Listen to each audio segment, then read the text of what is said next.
은 데살로니가 전서 1장 9절 10절 2절 말씀입니다.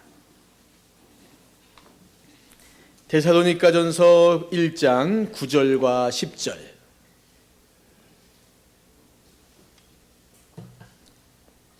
우리 한 목소리로 말씀을 읽겠습니다. 1장 9절 10절 읽겠습니다. 시작.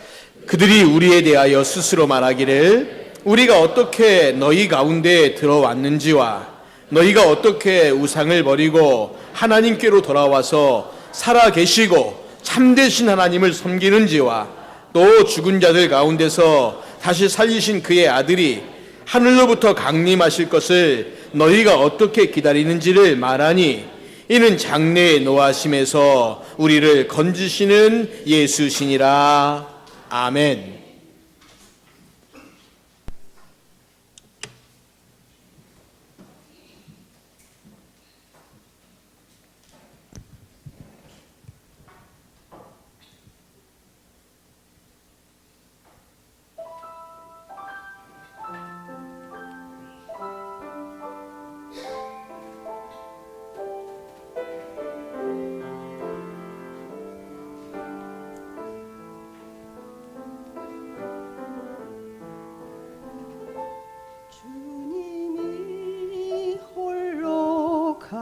가신 그 길 나도 따라가오.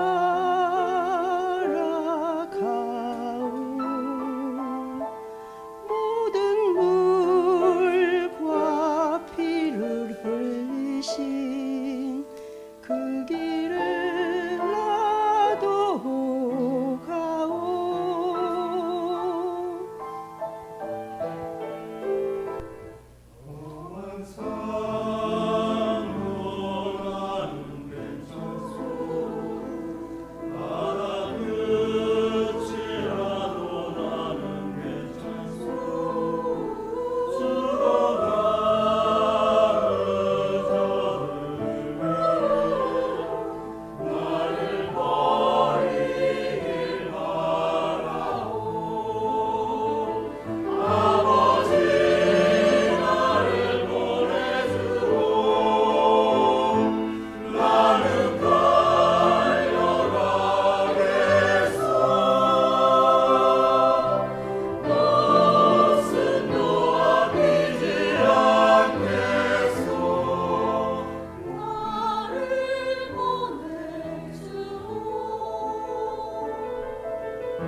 할렐루야. 오늘도 예배 자리에 함께 하신 우리 성도님들 주님의 이름으로 축복합니다. 우리 옆 사람과 인사합시다. 어떻게 인사냐면 이렇게 옆에 이렇게 보시면서 손을 이렇게 드십시오. 성경에 보시면 손을 들어 축복하라 하거든요. 옆에 사람 보시면서 우리 이렇게 축복합시다. 축복하노라. 축복하노라. 예, 앞뒤 사람 보시면서 축복하노라. 축복하노라. 예, 축복하노라. 원래 제사장들에게 하신 명령들이에요. 손을 들어 축복하라. 그럴 때 우리가 주님의 이름으로 축복합니다. 요즘 참 우리 사회가 말이 너무 거칠어진 사회 속에 우리가 살고 있습니다. 지난주도 한 젊은 여배우가 그 수없이 많은 그 악플들에 견디다 못해서 목숨을 끊었습니다. 이런 일들이 참 많아요. 그냥 자기가 잘 알지도 못하는 사람을 향해서 왜 그렇게 험한 말들을 내뱉어 놓는지 모르겠습니다. 점점 말이 거칠어지고 있는 이 사회 속에서 우리 그리스도인들만이라도 좀 말을 곱게 특별히 주님의 이름으로 축복하고 섬기고 사랑하는 그런 인사들이 우리 가운데 더 많았으면 좋겠습니다. 우리 한 번 더 하겠습니다. 거룩한 목소리로 축복하노라. 축복하노라. 이은재 집사님 축복하노라. 어떤 목사님이 외부 집회에 나갔다가 전에 알던 집사님 한 분을 만났다고 합니다. 너무 오랜만에 만나 반가워서 악수하면서 목사님이 이렇게 물어봤습니다. 이건 굉장히 일상적인 질문입니다. 요즘 신앙생활 잘 하십니까? 이렇게 물어봤대요. 오랜만에 만났으니까 요즘 교회 잘 다니세요? 신앙생활 잘 하세요? 물어봤더니 이 집사님 대답합니다. 말도 마세요 목사님. 지금 다니는 교회가 좋지 않아서 믿음이 자라질 않아요. 교회 다니기가 점점 싫어지는데 어디 좋은 교회 없을까요? 그런 교회 다니고 싶어요. 목사님 대답합니다. 집사님, 지금 세상에 그런 교회가 있겠습니까? 그리고 설령 그런 교회가 있더라도 집사님은 그런 교회 나가시면 안 됩니다. 이 집사님 섭섭합니다. 그래서 이렇게 말합니다. 아니 목사님 어떻게 그런 섭섭한 말씀을 하십니까? 왜 제가 그런 좋은 교회를 다니면 안 됩니까? 무슨 이유라도 있습니까? 그러자 목사님 이렇게 말합니다. 자, 집사님 진정하시고 생각해 보세요. 그 교회라도 좋은 교회로 남아야 할 것 아닙니까? 이해가 되시는 분은 웃으시고 뭔 소리야 하시는 분들은 가물가물 하시겠고, 좋은 교회를 찾기 전에 당신이 먼저 좋은 성도가 되어야지. 좋은 성도를 찾는 건 옳지 않다는 겁니다. 좋은 교회만 찾고 어딨나 싶은 거 옳지 않다는 거예요. 여러분, 좋은 교회 우리도 소망하지 않습니까? 좋은 교회를 찾고 좋은 교회가 되길 원하고 기도하잖아요. 그럼 어떤 교회가 도대체 좋은 교회일까? 어떤 교회가 좋은 교회일까? 최고급의 모든 것을 현대식으로 갖추고 있으면 그게 좋은 교회일까요? 최고의 음향시설, 오케스트라, 휘황찬란한 조명 있는 그런 교회들이 정말 좋은 교회일까요? 아닙니다. 왜 그렇습니까? 여러분, 교회는 건물이 아니기 때문이에요. 교회는 건물이 아닙니다.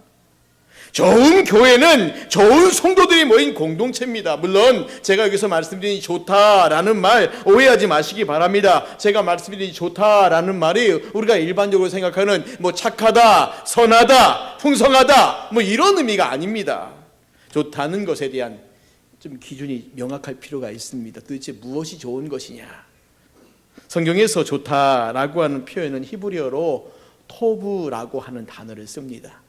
여러분, 이 단어는 외워두시는 게 좋습니다. 어렵지 않으니까요. 토브라고 하는 단어인데 이 단어가 어떤 뜻이냐는 거예요. 언제 이 단어가 쓰여졌느냐? 하나님께서 천지 만물을 창조하시고 난 다음에요, 만드시고 그 만드신 것을 보시니 보시기에 뭐였다고요? 좋았더라. 여기 이 보시기에 좋았더라 할 때 이 좋다는 말이 히브리어로 토브입니다. 그럼 하나님께서 만드신 천지 만물을 보시고 왜 하나님이 좋다라고 말씀하셨을까요? 야, 내가 봐도 기가 막히게 잘 만들었구나, 너무 예쁘게 만들었구나, 너무 멋지게 만들었구나, 그러니 좋다, 혹시 이런 말일까요? 그렇지는 않습니다. 하나님께서 무엇을 보시고 좋다라고 말했냐면 그 만드신 것들이 하나님의 계획하신 대로, 하나님의 뜻하신 대로 이루어졌더라는 겁니다. 하나님이 계획하시고 생각하셔서 이렇게 되어라 말씀하셨더니 그 말씀하신 것 그대로 되어졌어요. 그래서 보시기에 좋았더라. 똑같은 표현이 어디 나오냐면요, 하나님께서 모세에게 성막을 만들라고 하지 않습니까? 성막과 성막의 기구들을 다 만들고 이제 마지막에 그것들을 딱 봐요. 그런데 모세가 쭉 보면서 어떻게 말하냐면 하나님께서 명령하신 거 그대로 되었다라고. 아, 참 좋다라는 거예요. 자, 그러면 여러분 그런 말 아니겠습니까? 좋은 사람, 좋은 성도, 좋은 교회는 어떤 것이냐라고 말할 때 우리는 이렇게 말씀할 수 있어야 됩니다. 사람의 뜻이 이루어지고 사람의 꿈이 이루어지고 사람의 욕망이 채워지는 그런 공동체가 아니라 하나님의 뜻이 이루어지고 하나님의 꿈이 이루어지고 하나님을 향한 온전한 소망이 이루어지는 그런 교회가 좋은 교회입니다. 그게 좋다는 겁니다. 그러기에 우리가 하나님 앞에서 이 질문을 먼저 해야 합니다. 하나님, 어떤 교회가 좋은 교회입니까? 우리 교회는 좋은 교회인가요? 이거 묻기 전에 먼저 물어볼 게 뭐냐면, 그럼 나는 좋은 사람인가요? 나는 좋은 교인입니까? 좋은 성도입니까? 이게 먼저 물어봐야 되는 거예요. 자, 그렇다면 좋은 사람 되는 게 관건이지 않습니까? 여러분, 우리가 어떻게 하면 좋은 사람이 될 수 있습니까? 다시 말씀드립니다. 어떻게 하면 좋은 사람 될 수 있을까요? 좋은 사람이 되고 좋은 성도가 되고 좋은 교회가 되는 방법이 뭘까요? 간단합니다. 하나님의 뜻과 계획하심이 무엇인가 먼저 알고 그리고 그 방향으로 달려갈 때 가능합니다. 성도 한 사람 한 사람이 하나님의 뜻이 무엇인가를 알고 그것대로 살아가려고 발버둥 치고, 그리고 교회 공동체가 역시 하나님의 뜻이 무엇인가를 알고 그렇게 살려고 발버둥 칠 때 바로 그런 교회가, 그런 성도가 좋은 성도고 좋은 교회라는 거예요. 자, 그러면 여러분, 여기서 또 우리가 질문해야 되지 않습니까? 아니, 그러면 성도들을 향한, 교회를 향한 하나님의 뜻은 무엇입니까? 하나님의 뜻이 무엇인지 알아야지 우리가 그렇게 살 수 있지 않겠습니까? 그럼 도대체 하나님의 뜻은 뭡니까? 하나님의 뜻은 뭡니까? 여러분, 교회가 무엇일까요? 하나님께서 교회를 왜 세우셨을까요? 하나님께서 우리 믿는 자들을 왜 세우셨을까요? 무엇하라고요? 무엇하라고 세우셨습니까? 우리가 이걸 알면 알 수 있습니다. 아, 그럼 하나님이 나를 세우신 본래 목적이 그거구나. 나를 본래 세우신, 교회를 세우신 목적이 바로 그것이구나. 여러분, 교회는 무엇이 교회냐면 예수님에 대해서만 이야기하라고 하나님께서 만드신 공동체입니다. 그게 교회입니다. 예수님에 대해서만 말하라는 거예요. 이게 본질이고 목적입니다. 교회가 예수님을 이야기하면 그곳에서 생명이 태어나고 구원받은 자가 나타나는 겁니다. 그럼 어떤 예수님 얘기가 될까요? 예, 우리를 위해 십자가에 못 박혀 돌아가신 예수님입니다. 3일 만에 다시 부활하신 예수님입니다. 지금은 하나님 보좌 우편에서 우리를 위하여 중보하고 계시는 예수님이십니다. 그리고 언젠가 다시 재림하셔서 온 세상 심판하실 때 모든 성도들이 영생의 부활로 영원토록 주님과 더불어 영원토록 왕노릇하게 하실 바로 그 예수님이십니다. 오직 예수, 오직 십자가, 오직 부활, 이 복음을 전할 때 사람들이 회개하고 주께로 돌아오는 역사가 일어나는 겁니다. 구원의 역사가 일어나요. 이것을 교회가 전하는 것이 바로 하나님이 교회를 세우신 목적입니다. 세계적인 설교가 존 스토트 목사님이 이렇게 말씀했습니다. 베드로나 바울이 당시의 사람들에게 전했던 복음을 오늘날의 교회에서도 전파되어져야 합니다. 오늘날의 교회 역시 메시지의 초점을 예수 그리스도에게 맞추어야 합니다. 예수 그리스도를 소개하지 않고 복음을 전하는 것은 불가능합니다. 교회가 예수 그리스도를 전하지 않으면 세속화될 수밖에 없고 타락할 수밖에 없습니다. 여러분, 오늘날 왜 교회가 타락해 갈까요? 왜 세상 사람들이 교회를 보고 걱정합니까? 왜 조금 깨어있다라고 하는 목사님들이 세상 사람을 향해 미안하다고 사과를 해야 합니까? 이유가 뭘까요? 강단에서 예수님을 말하지 않기 때문에 그래요. 왜 강단을 통해 선포되어지는 메시지가 생명력이 없습니까? 예수님을 말하지 않기 때문입니다. 왜 교회가 교회답지 못합니까? 교회가 스스로 교회 주인 대신 교회의 몸 대신 예수님을 약화시켜 버렸기 때문입니다. 예수님을 감춰버리고 건물을 말해요. 야, 우리 건물이 얼마나 크고 위대한지 봐라. 이렇게 멋지고 훌륭한 건물 어딨냐? 아니, 교회를 말하는데 예수님은 없고 건물만 말하고 있습니다. 예수님은 감추고 목사를 말합니다. 우리 목사님 미국에서 박사학위 받은 분이라고 자랑합니다. 예수님은 감추고 사회봉사를 말합니다. 예수님은 감추고 정치를 말합니다. 교회는 예수님을 말해야 합니다. 예수님을 말해야지 그것이 진정한 힘이고 능력입니다.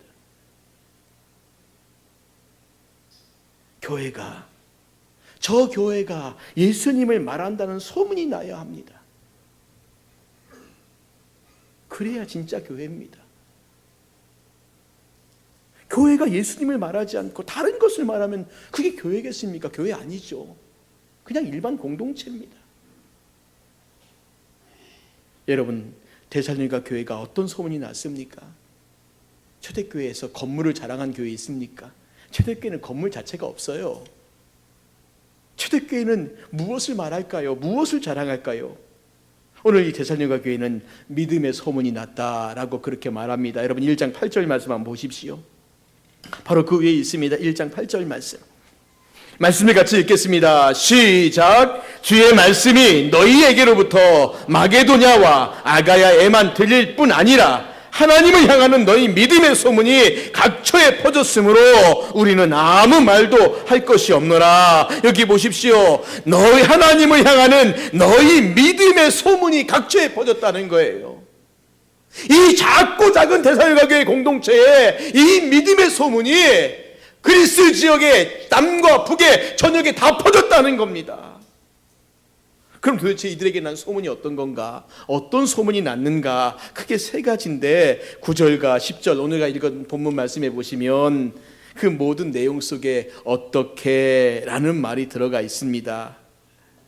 자, 보십시오. 9절에 보니까 어떻게 라고 하는 단어가 2번 나옵니다.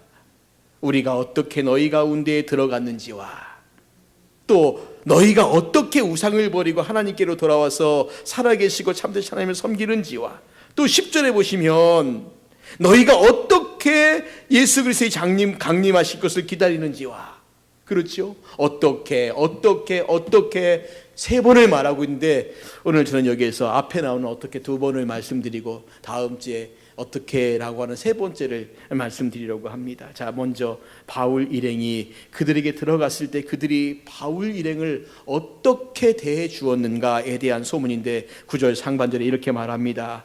그들이 우리에 대하여 스스로 말하기를 우리가 어떻게 너희 갔는데 들어갔는지와. 보십시오. 이 부분이 조금 우리가 이해가 안 돼요. 어떻게 들어갔다? 무슨 방법을 말하는 것 같죠. 그런데 이 부분을 현대인의 성경, 공동번역 그리고 현대어 성경 좀 쉽게 번역된 성경에는 이렇게 말합니다. 이것은 우리가 여러분을 방문했을 때 여러분이 우리를 어떻게 환영해 주었으며 라고 말해요. 무슨 말씀이냐면 바울 일행이 그들 가운데 들어갔을 때 그들이 바울 일행을 환영해 주었다는 겁니다. 이 말은 단순히 식사를 대접하고 잠자리를 제공하고 그런 말 아닙니다. 여기서 바울이 말하고자 하는 것은 이 사람들이 바울 일행을 환영했다. 이것은 바울이라고 하는 개인 그 사람들이 아니라 그들이 가지고 있는 복음, 그들이 전한 복음을 어떻게 대했느냐라는 것을 말하고 있는 거예요.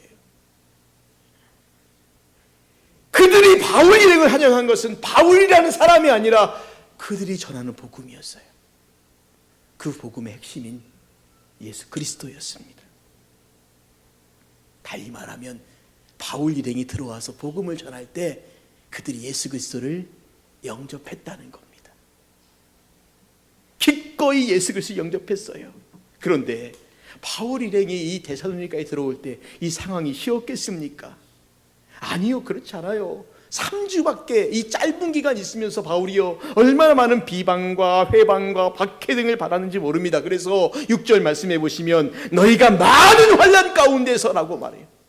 많은 환난 가운데서 이 복음을 받은 거예요. 그리스도를 영접할 때 그들이 이 환난도 같이 받았다는 겁니다.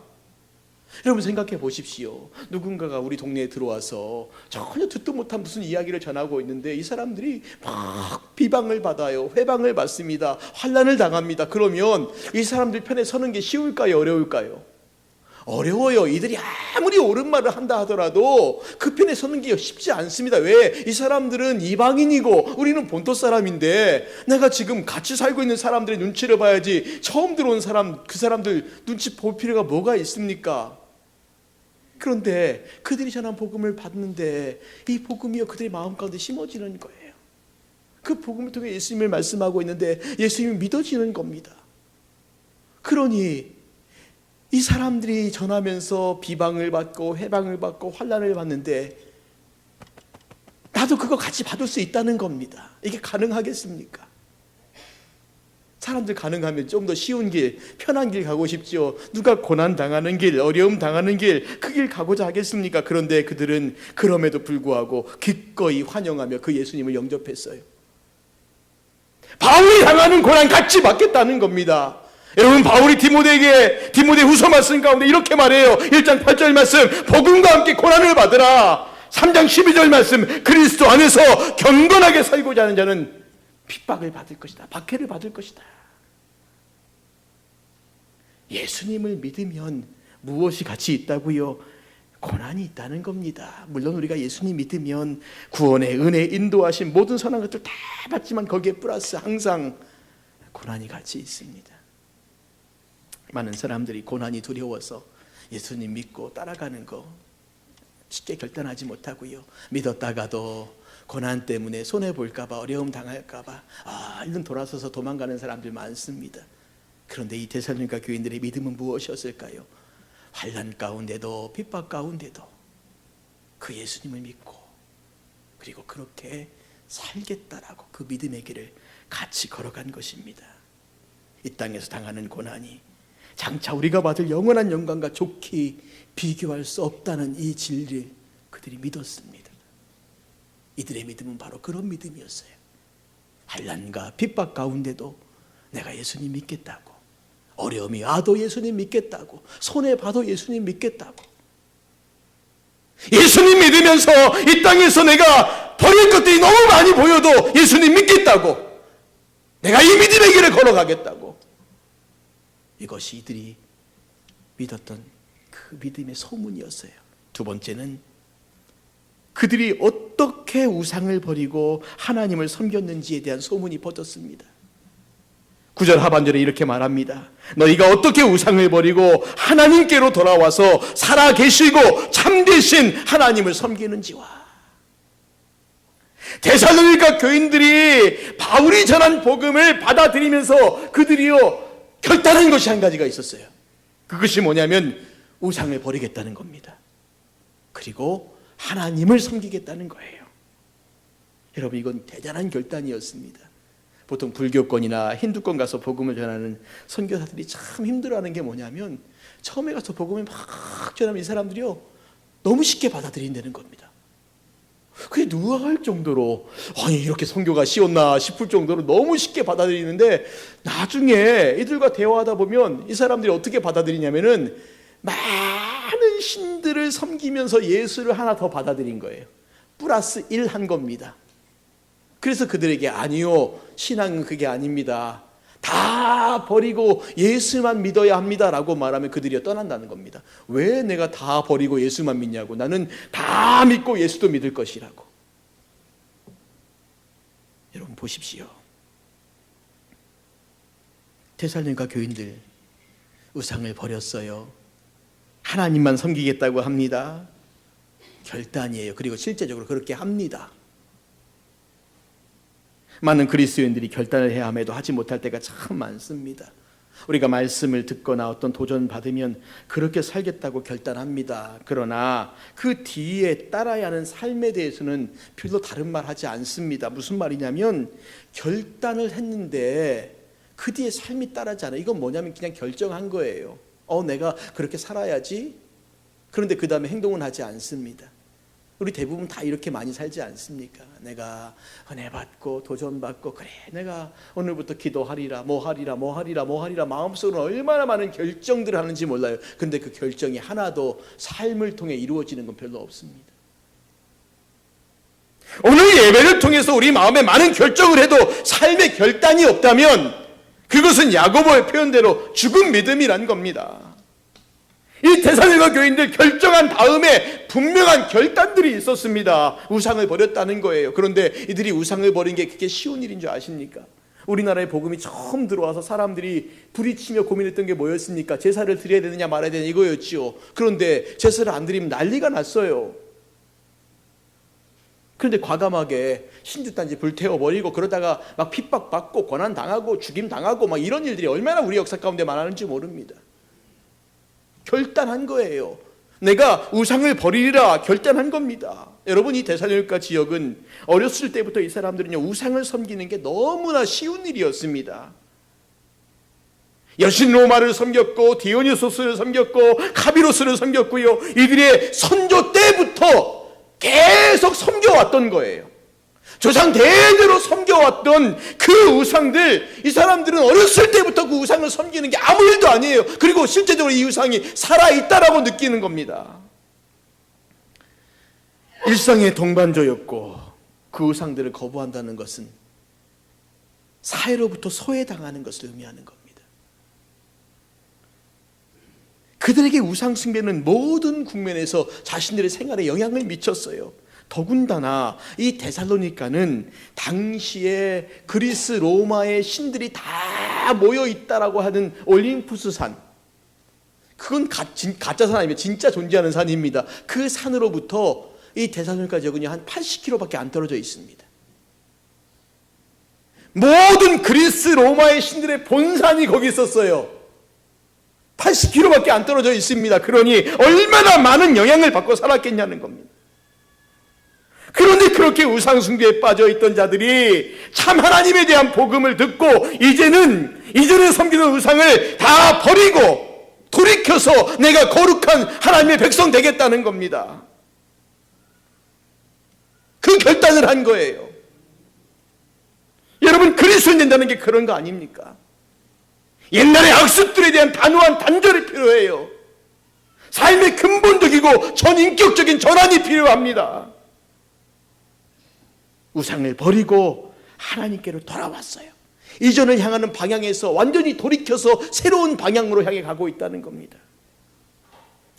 제가 지난주에 회개라는 단어를 말씀드리면서 메타노이아라는 단어 말씀드리지 않았습니까? 바꾸는 거예요. 생각을 바꾸고 행동을 바꾸는 겁니다. 그게 회개하는 겁니다. 아, 내가 그냥 잘못했구나.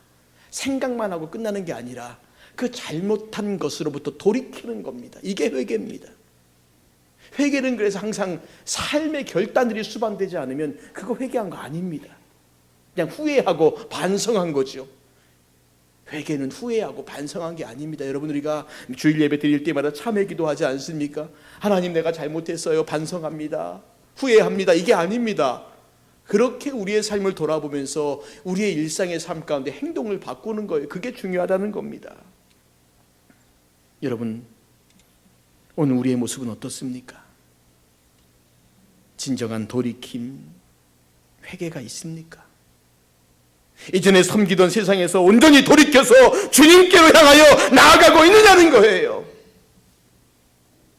많은 성도들이 이 진정한 회개를 이루지 못합니다. 예수를 믿는데 삶이 돌이켜지지 않으니까 능력이 없는 거예요.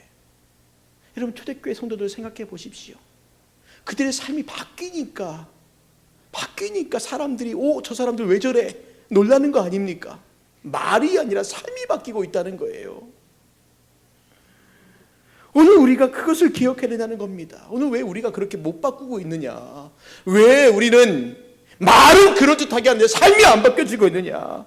오늘 구절에 보니까 이렇게 말하지 않습니까? 너희가 어떻게 우상을 버리고 하나님께로 돌아와서 살아계시고 참되신 하나님을 섬기는지와 라고 말하죠. 이들이 하나님께 돌아온 이유가 뭡니까? 우상은 죽었다는 거예요. 우상은 거짓이라는 거예요. 그리고 하나님은 살아계시고 참되신 존재라는 것을 알았기 때문이란 거예요. 죽은 것과 산 것 가운데 어떤 걸 선택하겠습니까? 당연히 산 것을 선택하는 거지요. 데살로니가 교인들의 삶의 변화는 그렇게 일어난 겁니다. 하나님이 어떤 분인가를 알았어요. 하나님이 어떤 분인가를 알았어요. 하나님에 대해 온전히 알고 매 순간마다 하나님의 살아계심을 실감하고 만물 중에 하나님만이 참되신 존재라는 그것을 알았어요. 그렇기 때문에 그들은 당연히 하나님께로 돌이키는 것이 옳았다는 거예요. 우상을 버리는 거요, 쉬웠다는 겁니다. 그러므로 무엇보다 하나님에 대해 깊이 아는 지혜가 필요합니다. 하나님을 깊이 알고 깊이 만나면 내가 하나님으로 갈 수밖에 없구나 해요. 하나님을 모르면요, 가라고 말하는데 저게 가는 게 맞나 싶으니까 못 가는 거예요. 왜 어떤 사람들 예수님 믿으라고 하면 교회는 나오지만 예수님 안 믿습니까? 왜 미적합니까? 아직 못 만난 거예요. 아직 우리 하나님이 내가 목숨을 걸 만한 존재라고 내가 못 느끼는 거예요. 그러니까 미적 이렇게 하면 손해볼 것 같은데 저렇게 하면 손해볼 것 같은데 자꾸만 계산기 두드리고 있고 따지다 보니까 그러다 보니까 여전히 갈팡질팡 이리로 가면 안 되는데 목사님 말이 맞는 것 같은데 성경이 맞는 것 같은데 그런데 여전히 예전에 재짓던 그의 모습 그대로 그냥 계속하고 있는 거예요. 왜요? 하나님을 만나지 못했기 때문에.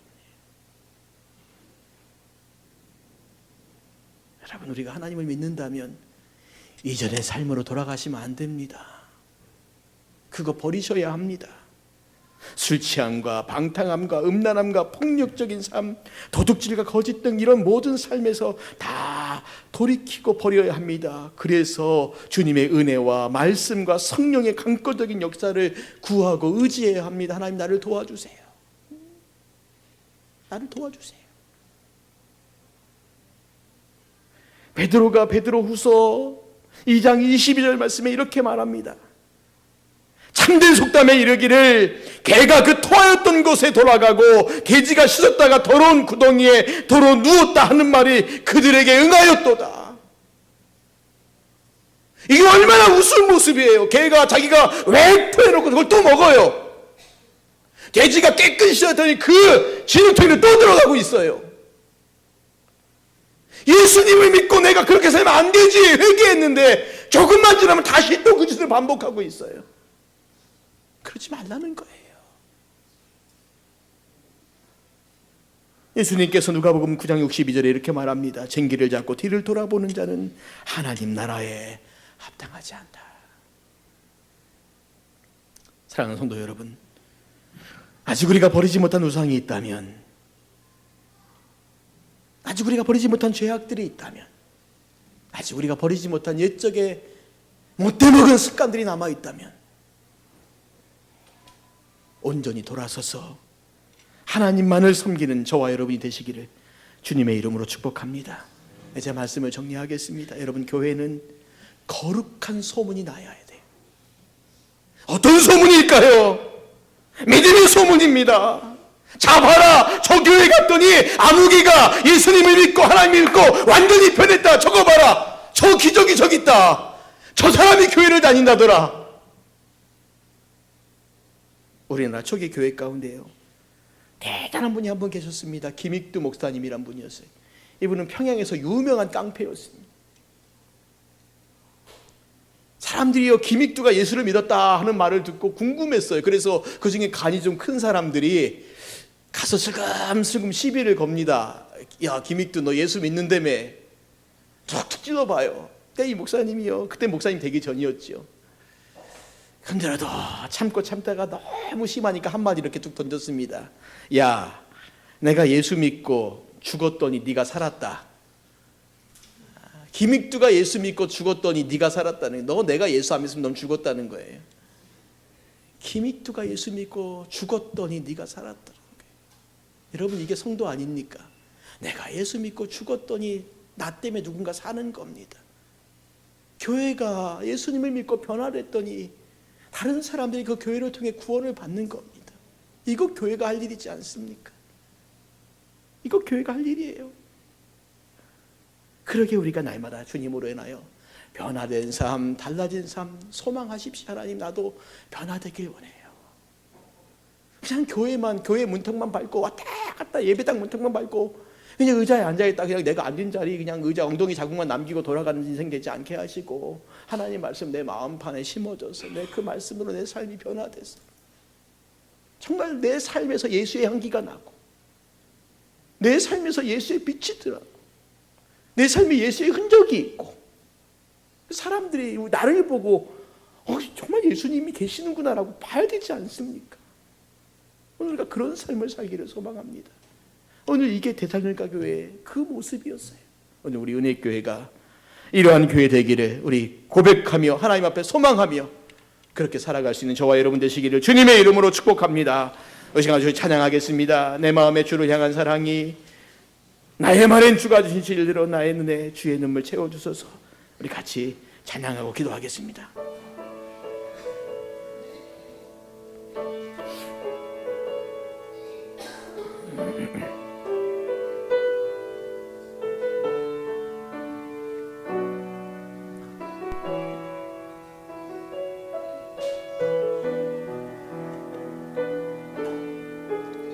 내 마음엔 주를 향한 내 마음엔 주를 향한 사랑이 나의 말엔 주가 주신 진리로 나의 눈에 주의 눈물 채워주소서.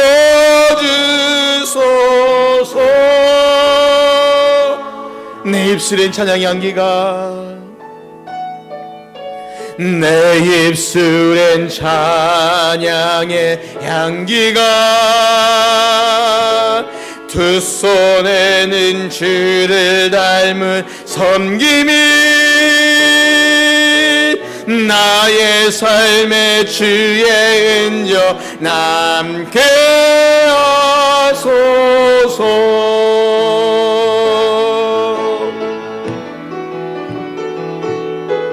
하나님의 사랑이 영원히 함께하리. 십자가의 길을 걷는 자에게 순교자의 삶을 사는 이에게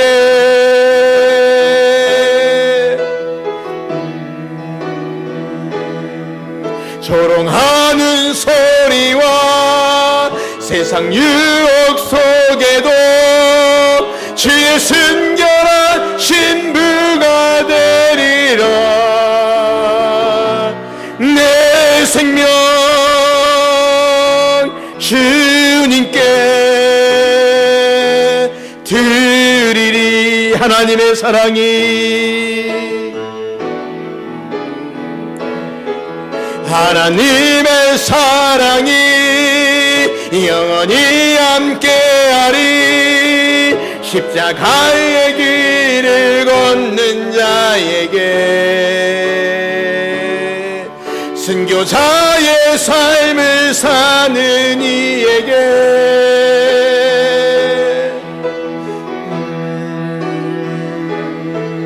조롱하는 소리와 세상 유혹 속에도 주의 순결한 신부가 되리라. 내 생명 주님께 드리리. 사랑하는 성도님들, 예수님을 믿으면서 우리가 믿음의 길을 가는데 고난이 있는 거, 환난이 있는 거 걱정하지 마십시오. 염려하지 마시고 두려워하지 마십시오. 우리 주님 그렇게 살아가는 거 기뻐하시고 원하십니다. 우리가 주님을 믿으면서 죄악된 것을 버리고 악한 것을 버리고 우상을 버리는 삶 살고 하나님만을 섬기는 삶 우리가 살기를 소망하십시오. 그럴 때 우리 삶 가운데 예수님의 향기가 나오고 예수님의 흔적이 나타나서 나로 인하여 우리 가족이, 남편이, 아내가, 우리 자녀들이, 내 이웃이, 내 친구가 하나님 안에서 새로운 생명을 얻게 될 겁니다. 우리 같이 시간에 말씀을 기억하면서 합심하여 같이 기도하겠습니다. 기도합니다. 하나님 아버지 은혜를 감사합니다. 오늘 우리가